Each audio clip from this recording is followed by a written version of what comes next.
my God, why have you forsaken me? Why are you so far from helping me, from the words of my groaning? Oh my God, I cry by day, but you do not answer, and by night, but find no rest. Yet you are holy, enthroned on the praises of Israel. In you our ancestors trusted.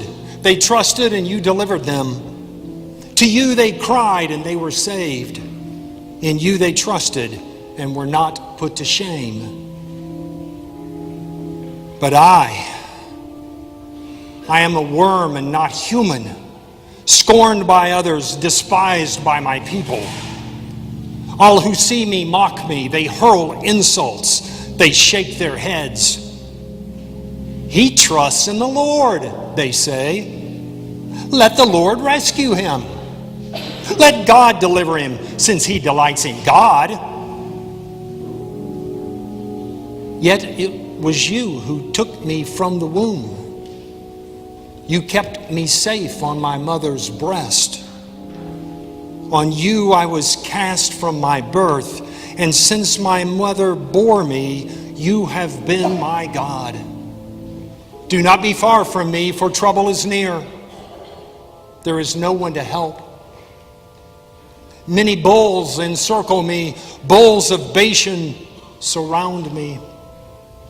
Roaring lions tear open their prey. Their mouths are wide against me. I am poured out like water. All my bones are out of joint. My heart is like wax. It is melted within my breast. My mouth is dried up like a shard of pottery.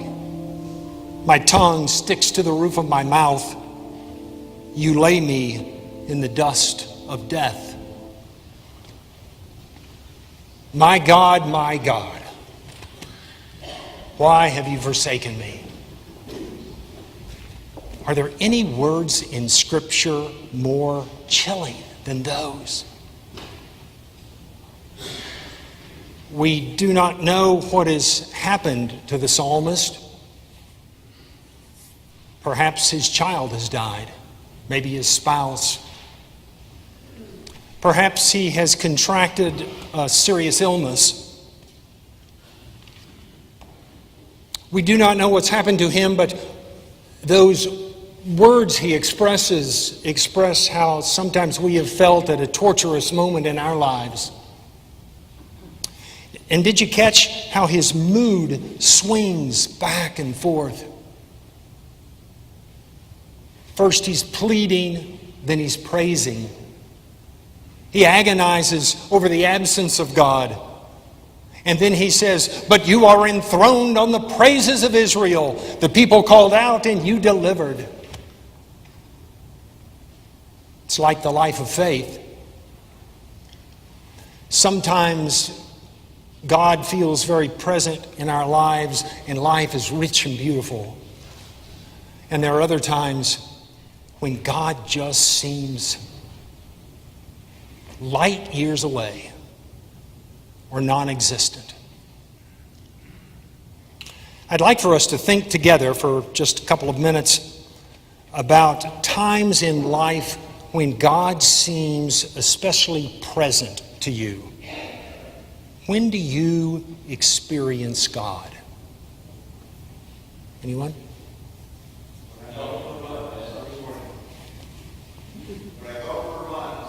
Going out for a run on Sunday morning, just being with nature. Yeah, somebody up here? At night, when you go to bed, feel very close to God. Yeah. Christmas Eve service. Hard not to feel close to God then, that's for sure.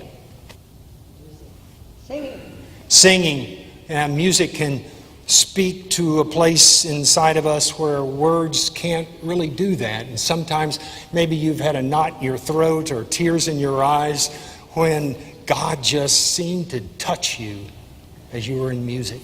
Yeah.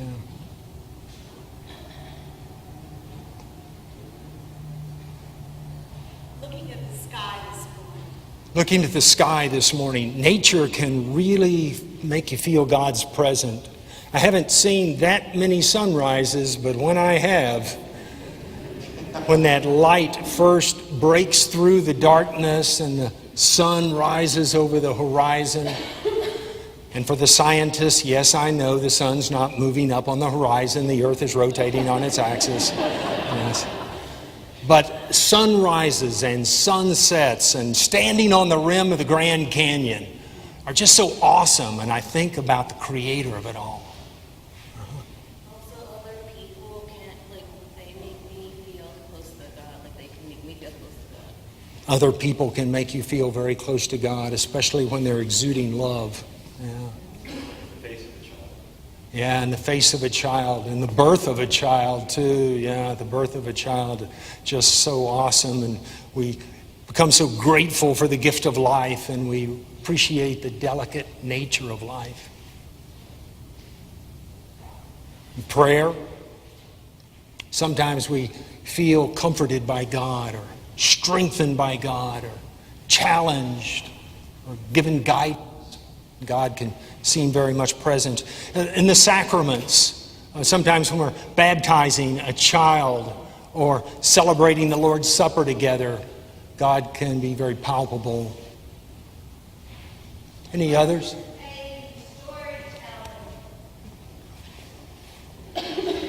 Something about storytelling. Participating in storytelling. Okay, right. Sharing the scriptures with children. Kathy? When I see the vastness of the Atlantic Ocean. Yeah, looking out at the ocean, it's just amazing. And flying over it. Yeah. I feel that way when I look up at the night sky, too. It just overwhelms me. Bob? Some of my greatest experiences were when we were in the Holy Land, especially in the Garden of Gethsemane. Yeah, when we were in the Garden of Gethsemane and just prayed there and reflected on Jesus being there. Barry? Being in the presence of someone who is suffering but still strong enough to care about others. Yeah, being in the presence of someone who's suffering, but that person still is able to think about and care about others. Somebody else had their hand up. Don? Being visited in the hospital. Being visited in the hospital. Yeah, it's like God shows up when you need it. Yeah. Right. Any others? Barbara? When I'm in a hurry and I approach a red light and it turns green. Thank God for green lights. We'll try to remember that for a benediction sometime in a moment. Somebody over here raised their hand. Jan? Being at the side of someone who is passing. Yeah, Jan said sometimes if you have God's presence when you're with someone who's dying. I've had the privilege of being with some people gathered around a bed, and it can be a very holy moment when the person slips from this life into the next. Brett?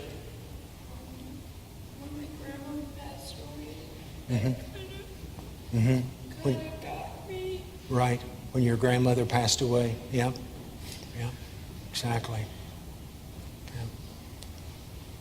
Yeah, there are different times when God can feel very present in our lives. One of the times I think of also is when against all odds, the right person appears in my life at the right time. I truly believe that God's hand was involved in bringing Camilla and me together.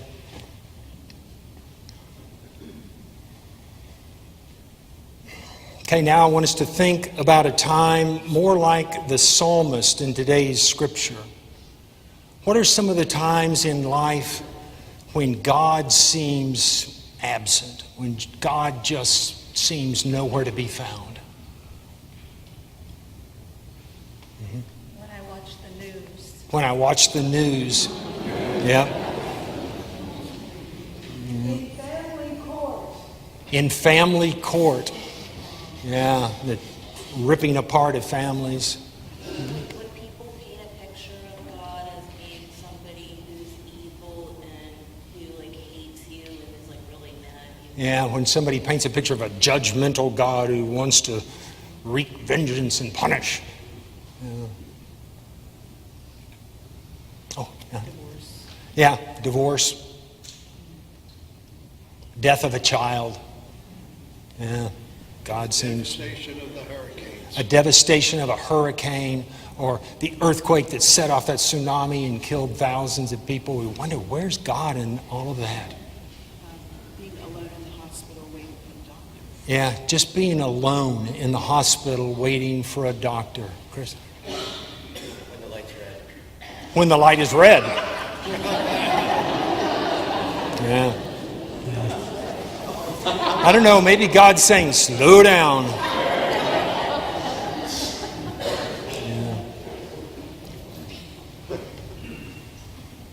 People who experience depression, oftentimes life is very dark and feels that God is nowhere to be found. Wonder where God is in times like that. I've been with some young couples who desperately wanted to have a child but could not conceive and couldn't understand why God wouldn't give them a baby, and God seemed very far away in situations like that.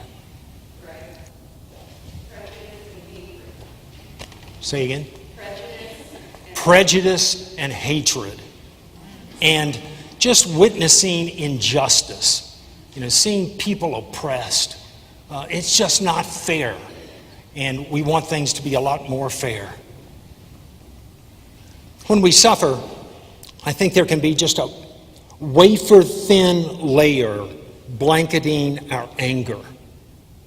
And the psalmist expresses what happens when our anger breaks through that thin layer and spews out. Sometimes our anger is directed at God. Why have you forsaken me? Sometimes we don't really want to direct it at God, and so we hit the nearest target. Sometimes our loved one is the target of the anger. I can imagine the psalmist waking up night after night and just asking why. Not being able to go back to sleep, and the questions spiraling in their mind. Why do all human beings die?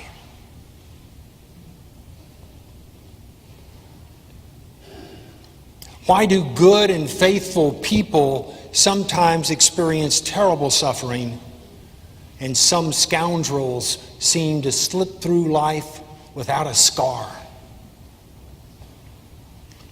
Most of us wrestle with such questions. And I think it's difficult to find answers that are completely satisfying. The reason for suffering that's caused by earthquakes and droughts and tsunamis and those natural disasters like that, I think are especially vexing.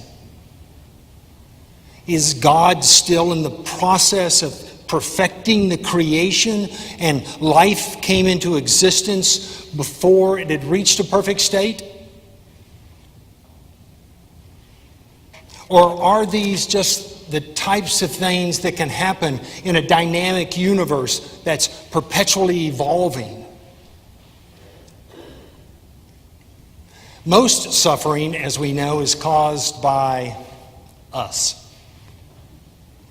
In a world where there's freedom and where our decisions have consequences, suffering is going to be inevitable. If we could simply ask God to fix every problem and eliminate suffering, be it a job loss, a painful divorce, the death of a loved one, then the decisions everyone makes would have no significance. You could drink and drive and never worry about what happened. Someone else could be praying that their family would be protected, or you could pray afterwards that the wreck be reversed. You could devour as much chocolate ice cream as you wanted and never gain weight. There's the world I want. You could bully others and treat them with disdain and not worry about the anguish you cause, because it could all be erased with a few prayers. If we could remit our orders to the divine registry, confident that God would take care of them before the end of the day, we might imagine that the world would be immensely better than it is. Life would consist of little pain. However, it's the very fact that our decisions have consequences that make life meaningful. How we live matters. It impacts our lives and it impacts the lives of others. If how we live made no difference, then life would be drained of all meaning. That would be pure hell. We'd never have to empathize with others, because everyone would simply ask God to whisk away the anguish and all would be well. Further, if God swept away every problem we create, we wouldn't need each other. If we did not depend on each other, then we'd never trust each other. We'd never give ourselves to another, and love would be very thin. We'd never derive that deep satisfaction that comes from standing with another and surviving the difficult times that blow our way. However, the way we live, kindly or cruelly, matters.